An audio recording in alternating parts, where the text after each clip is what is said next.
Chapter 10.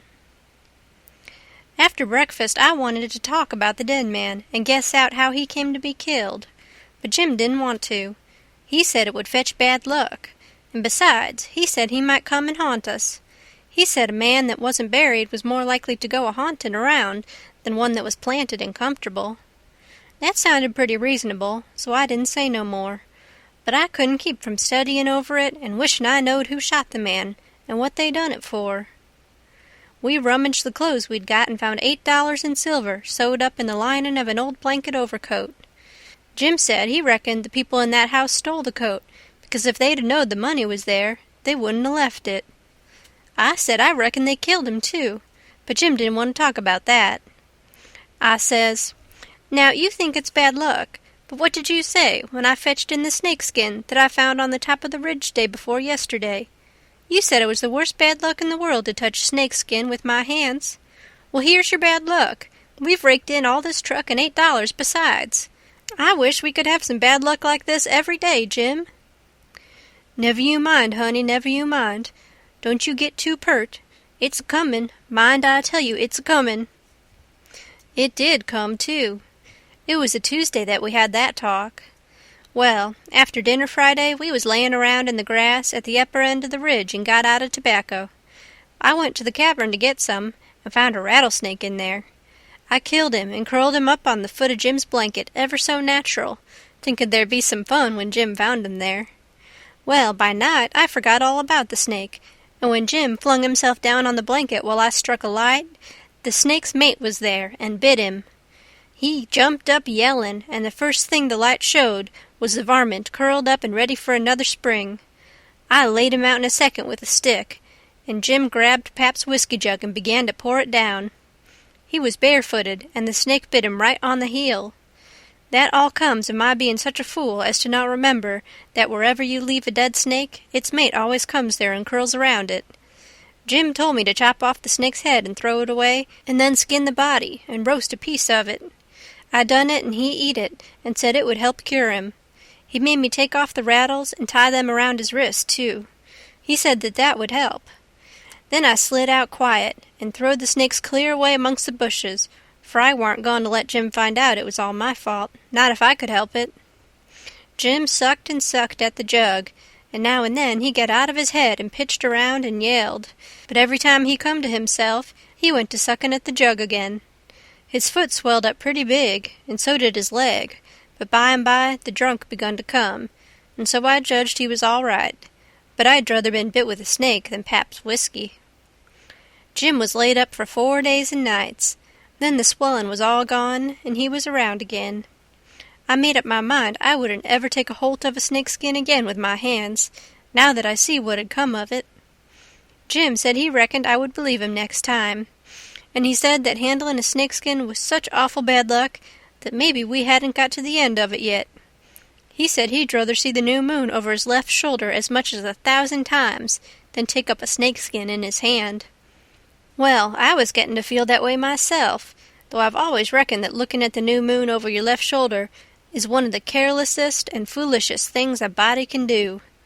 Old Hank Bunker done it once and bragged about it, and in less than 2 years he got drunk and fell off of the shot tower and spread himself out so that he was just a kind of layer, as you may say, and they slid him edgeways between 2 barn doors for a coffin, and buried him so they say, but I didn't see it.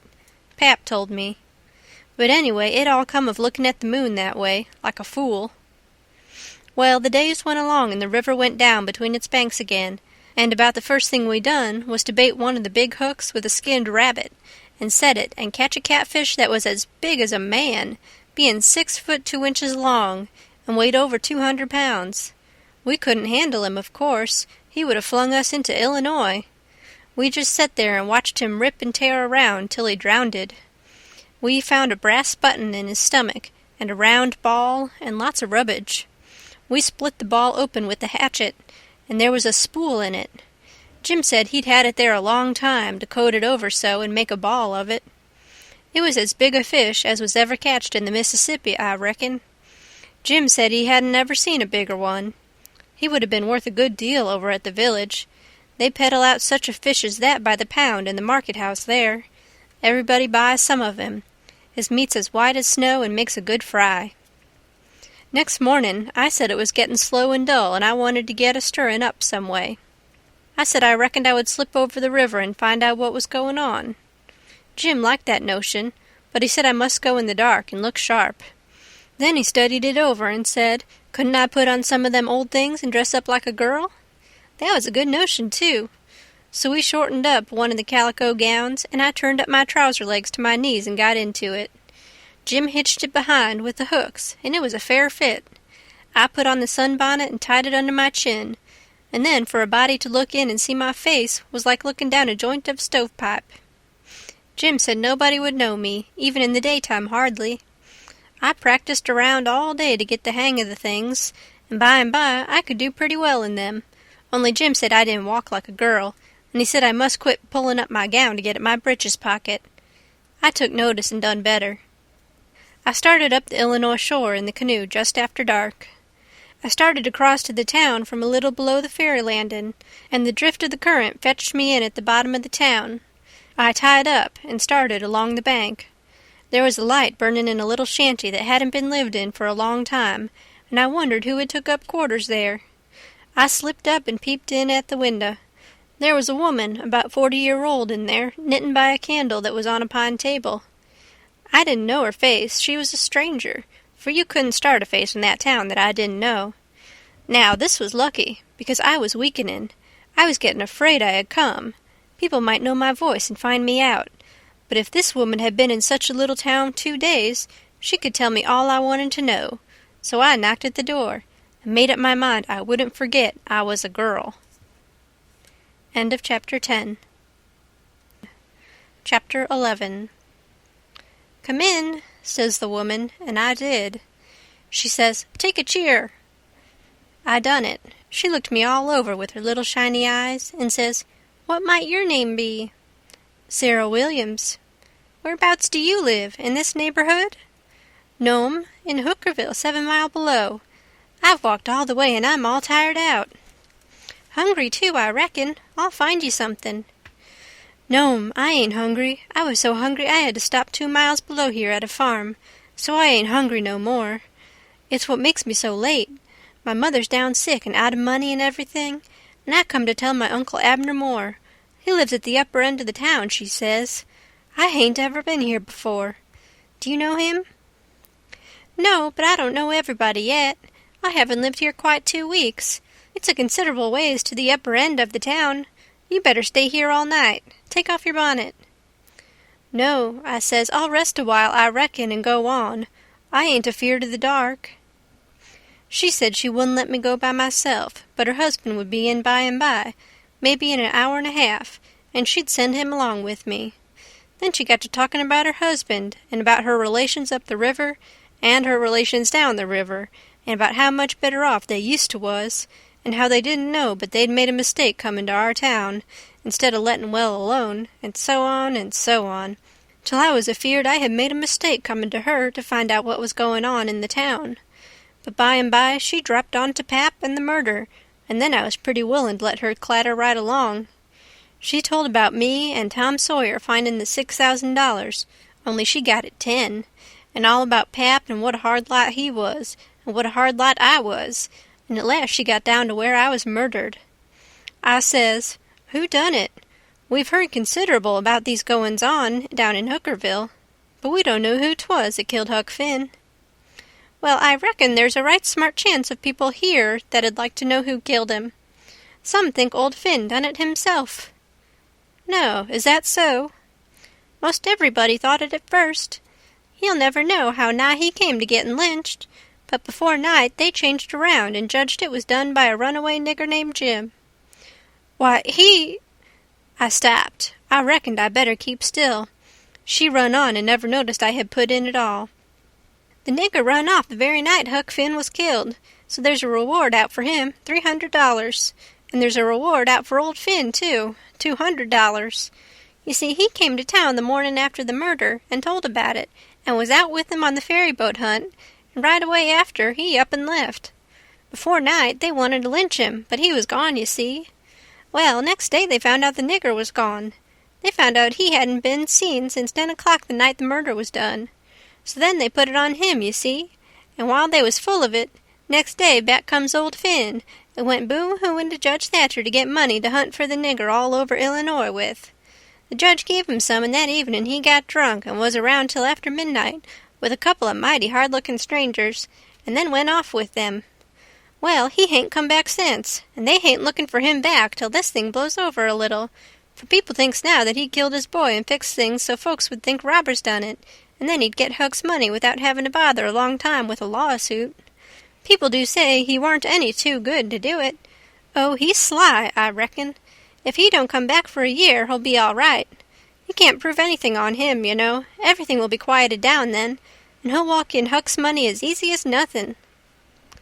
Yes, I reckon so, ma'am. I don't see nothing in the way of it. Has everybody quit thinking the nigger done it? Oh, no, not everybody. A good many thinks he done it. But they'll get the nigger pretty soon now, and maybe they can scare it out of him. Why, are they after him yet? Well, you're innocent, ain't you? Just $300 lay around every day for people to pick up? Some folks think the nigger ain't far from here. I'm one of them, but I hain't talked it around. A few days ago I was talking with an old couple that lives next door in the log shanty, and they happened to say hardly anybody ever goes to that island over yonder that they call Jackson's Island. Don't anybody live there? Says I. No, nobody, they says. I didn't say any more, but I done some thinking. I was pretty near certain I'd seen smoke over there about the head of the island a day or two before that. So I says to myself, like as not, that nigger's hiding over there. Anyway, says I, it's worth the trouble to give the place a hunt. I hain't seen any smoke since, so I reckon maybe he's gone, if it was him. But my husband's going over to see, him and another man. He was gone up the river, but he got back today, and I told him as soon as he got here 2 hours ago. I had got so uneasy I couldn't set still. I had to do something with my hands, so I took up a needle off of the table and went to threading it. My hands shook, and I was making a bad job of it. When the woman stopped talking, I looked up, and she was looking at me pretty curious and smiling a little. I put down the needle and thread and let on to be interested, and I was, too, and says, $300 is a power of money. I wish my mother could get it. Is your husband going over there tonight? Oh, yes, he went uptown with the man I was telling you of, to get a boat and see if they could borrow another gun. They'll go over after midnight. Couldn't they see better if they was to wait till daytime? Yes, and couldn't the nigger see better, too? After midnight he'll likely be asleep, and they can slip around the woods and hunt up his campfire all the better for the dark, if he's got one. I didn't think of that. The woman kept looking at me pretty curious, and I didn't feel a bit comfortable. Pretty soon she says, What did you say your name was, honey? Mary Williams. Somehow it didn't seem to me that I said it was Mary before, so I didn't look up. Seemed to me I said it was Sarah, so I felt sort of concerned and was afeard maybe I was looking it too. I wished the woman would say something more. The longer she set still, the uneasier I was. But now she says, Honey, I thought you said it was Sarah when you first came in. Oh, yes'm, I did. Sarah Mary Williams. Sarah's my first name. Some calls me Sarah. Some calls me Mary. Oh, that's the way of it? Yes'm. I was feeling better then, but I wished I was out of there anyway. I couldn't look up yet. Well, the woman fell to talking about how hard times was, and how poor they had to live, and how the rats was as free as if they owned the place, and so forth and so on, and then I got easy again. She was right about the rats. You'd see one stick his nose out of a hole in the corner every little while. She said she had to have things handy to throw at them when she was alone, or they wouldn't give her no peace. She showed me a bar of lead twisted up into a knot, and said she was a good shot with it generally, but she'd wrenched her arm a day or two ago and didn't know whether she could throw true now. But she watched for a chance, and directly banged away at a rat, but she missed him wide, and said, Ouch! It hurt her arm so. Then she told me to try for the next one. I wanted to be getting away before the old man got back, but of course I didn't let on. I got the thing, and the first rat that showed his nose I let drive, and if he'd have stayed where he was, he'd have been a tolerable sick rat. She said that was first rate, and she reckoned I would hive the next one. She went and got the lump of lead and fetched it back, and brought along a hank of yarn, which she wanted me to help her with. I held up my 2 hands, and she put the hank over them, and went on talking about her and her husband's matters. But she broke off to say, "Keep your eye on the rats. You better have the lead in your lap handy."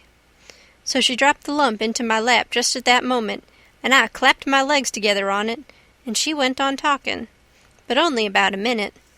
Then she took off the hank, and looked at me straight in the face, and very pleasant, and says, "Come now, what's your real name?" What, Mum? What's your real name? Is it Bill, or Tom, or Bob, or what is it? I reckon I shook like a leaf, and I didn't know hardly what to do. But I says, "Please don't poke fun at a poor girl like me, Mum. If I'm in the way here, I'll—" "No, you won't. Sit down and stay where you are. I ain't going to hurt you, and I ain't going to tell on you, nuther. You just tell me your secret and trust me. I'll keep it, and what's more, I'll help you. So'll my old man if you want him to. You see, there's a runaway 'prentice, that's all. It ain't nothin'. There ain't no harm in it. You've been treated bad, and you made up your mind to cut. Bless you, child, I wouldn't tell on you. Tell me all about it now. That's a good boy." So I said it wouldn't be no use to try to play it any longer, and I would just make a clean breast and tell her everything, but she mustn't go back on her promise. Then I told her my father and mother was dead, and the law had bound me out to a mean old farmer in the country, 30 mile back from the river, and he treated me so bad I couldn't stand it no longer. He went away to be gone a couple of days, and so I took my chance and stole some of his daughter's old clothes and cleared out, and I had been 3 nights coming the 30 miles. I traveled nights and had daytimes and slept, and the bag of bread and meat I carried from home lasted me all the way, and I had a plenty.